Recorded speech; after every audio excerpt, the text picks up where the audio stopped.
This is 2019's After, and it's a love story with a dark secret. Watch until the end to see how that changes things.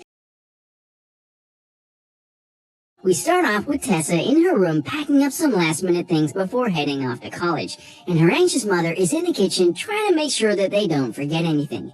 After driving up to her college, Tessa gets to meet her roommate, Steph, who is having an interesting time with one of the other dorm mates. I'm Tessa. Well, it's painfully obvious that Tessa is in for a rude awakening now that she's in college. It's like the nice neighborhood good girl meets the big personality of a big city. This should be fun. Oh, and the other friend in there is Tristan, but I guess she's just kind of hanging around.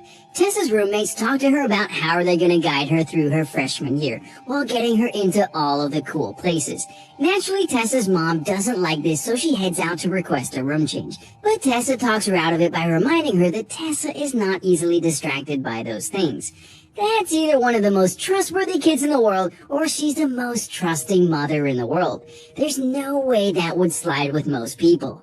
After Tessa says goodbye to her mother and her boyfriend Noah, Tessa heads back up to her room where Steph asks about her mom. After Tessa reassures Steph that everything is fine, she continues to unpack and things go about as normally as you'd expect. I think this is the first time I've seen a full body skirt in a long time. I'd say there was absolutely nothing for her mom to worry about. I didn't even know they made those skirts anymore. Tessa heads to her first class where she meets Landon. After the two introduce themselves, we find out that Tessa is an economics major. After a promising first day, Tessa makes her way from the showers to her room where she is surprised by an unexpected visitor. Excuse me? I'd say that's an appropriate response to some biker kid lying in your bed while you just walk in a towel. Maybe throw something at him too. Soon Steph walks in and tries to coerce Tessa into going out with her and Hardin, but Hardin just can't see her being the party type, and he's not wrong because Tessa straight up refuses to go. As the two of them end up leaving, Tessa gets a weird feeling as they leave, then she goes about getting dressed. The next day, Tessa starts to see Hardin out and about in her everyday routine. That night, Steph talks Tessa into going to a party, and Tessa finds herself in a new world that she isn't used to. Oh my god, Steph, where'd you find this girl? First of all, mind your own business. Secondly, my face was about the same as Steph's is here when she downed that swig. I can only imagine this will probably be Tessa's first night drinking, so probably best not to jump straight in like that.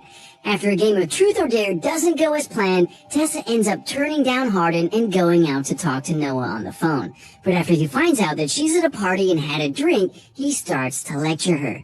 Tessa has had enough of it and she hangs up to go back into the party. She ends up walking into Hardin's room where she finds similar literature to what she reads. And Hardin walks in and tries to finish playing the game of Truth or Dare they started earlier. As they get closer, Tessa decides that she shouldn't be there and she leaves. What is she wearing? Where did she get her wardrobe? To each their own, and she's definitely her own person. More power to her. As Tessa gets into her English class, she and Hardin end up having a nice little debate about the integrity of Pride and Prejudice, and it becomes clear that the two of them view life and love differently. And after a little time, we end up jumping to the two of them starting to be friends. Just like that. It's amazing how someone can go from being the most atrocious person you know to the person you're most attracted to. Why does that happen? What are you doing? I'm going swimming. This dude literally drove her all the way out to the middle of the woods to this tiny little dock, stripped down, and jumped in. He left her with no choice but to either strip down and jump in, stand there on the dock staring at him, or walk all the way back. After she ends up changing into his shirt, she swims around with him and talks about her view of what she wants in a man. I thought that you just wanted to be friends. I don't think we can ever be just friends. Where did you get that indication? You two literally couldn't stand each other a few hours ago, and now you skip about 5 stages of relationship just like that. It's not that simple. After the two of them share their first kiss, the two of them end up going out to eat and finding out more about each other. When she asks about his family, he tries to change the subject, but they're interrupted by two of Hardin's friends, Molly and Zed. After he sends Tessa away from the table, she tries to tell him that she's gonna break up with her boyfriend so they can be together. No, what about us? Us. I'm very confused. Didn't you just strip down and make out in the lake while confessing your view on love and how you can't just be friends? What is this college drama? Hardin tells her that he doesn't date, and with that, Tessa storms out of the bar. Hardin looks as though he hated to say all of that, but he lets her go. That night, Tessa dreams about Hardin caressing her without his shirt on, but that's nothing compared to what she wakes up to the next morning. Surprise! I'll say it's a surprise for sure, but in all honesty, this goofy high schooler just standing in the middle of the college yard with a bouquet of flowers, calmly saying surprise like a weird Hallmark recording is one of the smoothest gestures I've seen in a while. I don't see this going well in the long run though. That night, Tessa brings Noah to a party out in the woods where all of the friends gather and Molly tries to start trouble. As they play a game of suck and blow, Noah tries to do his boyfriend duty of keeping another guy off of Tessa, but Hardin takes it to the next level. Yeah, Hardin is no match for that guy, but there's definitely a little bit of possessiveness there. He took care of it a little better than Noah did. Later that night, Tessa and Noah go back to the dorm room where they watch TV, and Tessa stays up later to think about what happened. When she gets a phone call from Landon, she ends up leaving the dorm to meet up with him. When she gets there, Landon is cleaning up a mess, and he explains that Hardin is having a really bad night emotionally. Landon explains that Hardin won't talk to him, so in a last attempt, he reaches out to her to try and get him talking. Sure enough, Hardin opens up about his father remarrying, but Tessa cuts her hand on glass from Hardin's broken bottle. This sobers him up enough to take her inside, help clean her wound, and tell her that he wants to date now. I'm a mess. I'll say you are. This is young hormones at their finest, really. I'm getting whiplash from the back and forth going on now. Of course, they end up making out in his bathroom because why not? Clothes are removed and he kisses her all over. Poor Noah is asleep back in the girls' dorm room, and Tessa is over here getting service for the first time. Nobody here is a good person at this point. The next morning, Tessa wakes up and realizes that she's left Noah back in her room.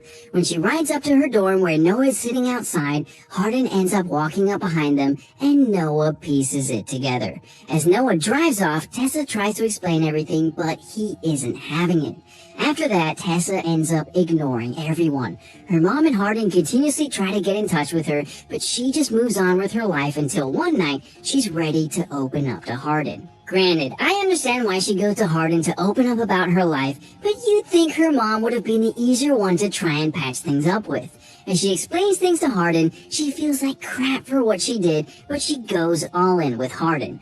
Of course. As the two of them share more one-on-one time together, their bond grows at an exponential rate, and it becomes clear that the two of them are lost in each other's worlds. Also, I don't think I've seen a guy take his shirt off this much since watching Jacob do it in Twilight. The two of them are constantly all over each other, and I'm beginning to wonder how much they actually know about each other.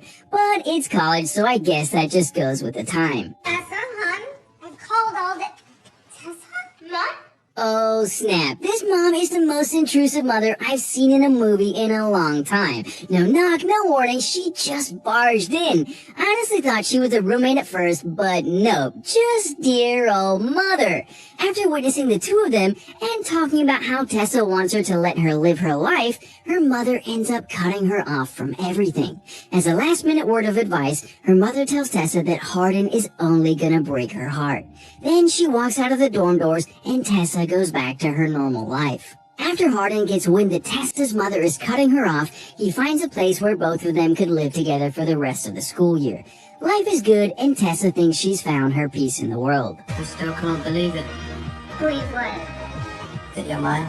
This can't last forever, can it? The rest of the movie can't just be one big montage of them going on dates and enjoying life, can it? One night, Tessa and Hardin end up going to the reception for his father's wedding. Once there, they end up meeting Hardin's father and Landon's mother, who have just gotten married. While his father gives a speech about how much he loves Landon, Hardin talks about how that's not the man he remembers. He tells about how his father used to be a drunk and how his drunkenness ended up causing pain for him and his mother, who is still back in London alone. When his father tries to reach out to Hardin, it's clear that he isn't having it, and Tessa steps in to save him. After a night of dancing together, they end up going back to their place, and Hardin pops her cherry. For a movie on teenage love, there really isn't that much crazy drama, which is really surprising. You'd figure that a bad boy with a good girl in a college full of jealous college kids would come with non-stop drama and crap. How's Hardin? Oh, I might have spoken too soon. We hadn't seen her since the night in the woods. I kinda just forgot about her or thought she dropped out of college for a second. Later that evening, Molly blows up Hardin's phone like there's a terrible secret, and when Tessa confronts Hardin about it, he quickly leaves and blows her questions off. As Tessa waits for Hardin to come home, she gets a text from the guy that tried to kiss her in the woods saying he'll explain. Yeah, no, I don't think that's such a good idea to go meet him. And how does he have her number? This random adult member is just creepy and all over the place. After she meets him, he tells her that Hardin is at Blind Bob's with his friends, and she goes to confront them. After she spills the beans to his friends about them living off campus together, Hardin comes back in, and he tries to get her to leave with him so he can explain everything. Molly gets to her first and shows her a video of the night they played Truth or Dare. Make her fall in love with me, and then I'll just turn it off. That's cold, and I think that's gotta be the longest game of Truth or Dare that I've ever seen. It's been almost a whole school year, and he spent it trying to win one single dare. It's not even a whole game anymore, it's just that one dare.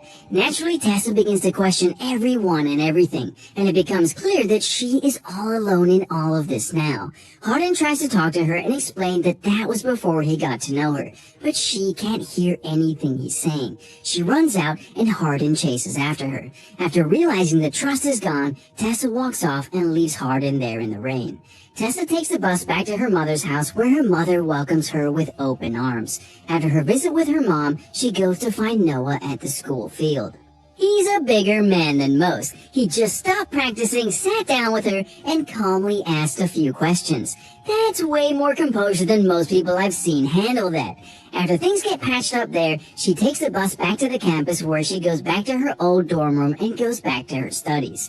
On the other end of things, Hardin is sitting in his room, remembering all of the moments he got to share with Tessa. As the semester draws to a close, Tessa's English teacher says she has a term paper to show her. This is what Hardin turned in. I think it was actually written more for you than it was for me. You can see in her eyes that part of her just wants to throw that thing away. And can college professors really do that? Just take other students' papers and hand them out to other people. After Tessa takes some time, she ends up reading Hardin's paper out in the courtyard. As she reads his words, she realizes that Hardin has had a real change of heart, and that he actually does believe in love. As she reads on and goes to their secret pier, Hardin comes up next to her and joins her looking out over the water. And with that, the credits roll.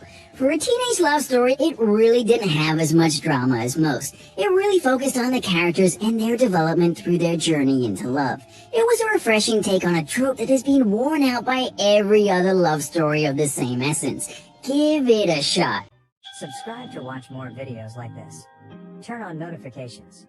And leave a like, it really helps the channel out. Thank you for watching.